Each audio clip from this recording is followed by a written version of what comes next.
After mounting the ICH housing and installing the fittings, I want to show you how to terminate a cable using pigtail splicing.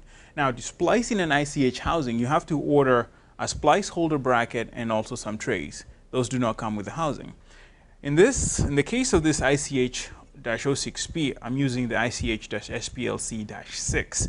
The kit comes with the splice tray holder, a radius guide, and there's a little bit of assembly required because you got to install these little screws that latch onto this bracket here.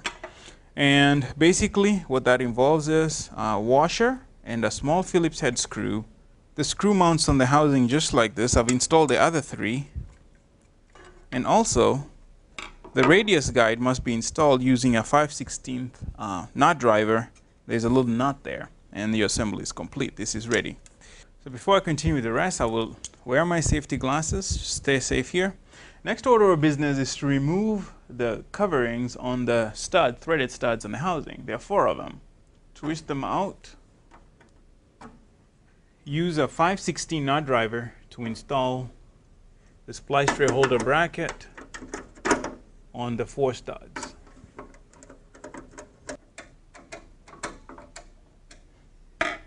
Once that is in place, remove one of the blank panels and install your pigtail panel.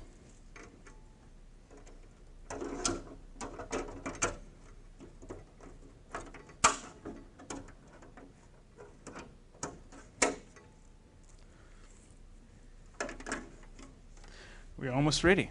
The cable is strain relieved to the housing using a UCC clamp and a bracket that's applied with the housing. We recommend storing about 2 loops of slack in the housing, which amounts to about 65 inches of slack.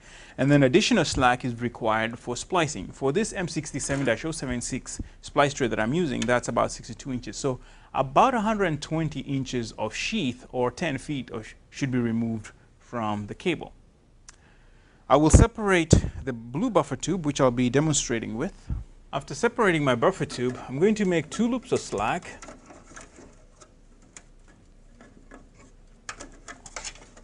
pairing up the pigtail and the buffer tube.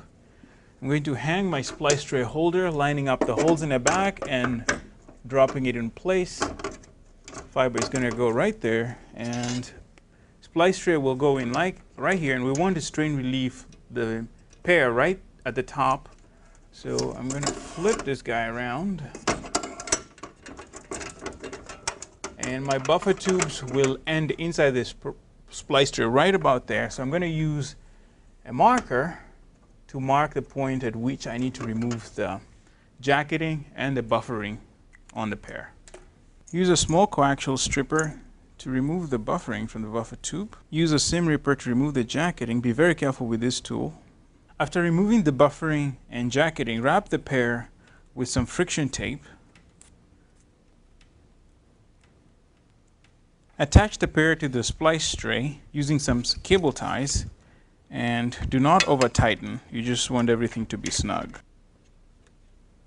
We're now ready to splice. I will route and cut my fibers and then show you how to put the tray back in the housing. After splicing, it's time to route everything back. Notice that I've put the rest of the slack in here and secured it in place with a tie wrap, and I've also used a little bit of tape to help hold the pair together. So route everything back, start in the back, and put the slack just like you planned it. And when you get to the second to last loop, hang your splice tray bracket, install the tray, and secure it in place using the Velcro strap. And we're done. So if you have any questions, please give us a call or send us an email at cablesystems@corning.com. And remember, Corning Cable Systems recommends getting training in fiber optic installation. We offer a series of classes, of course, and we thank you.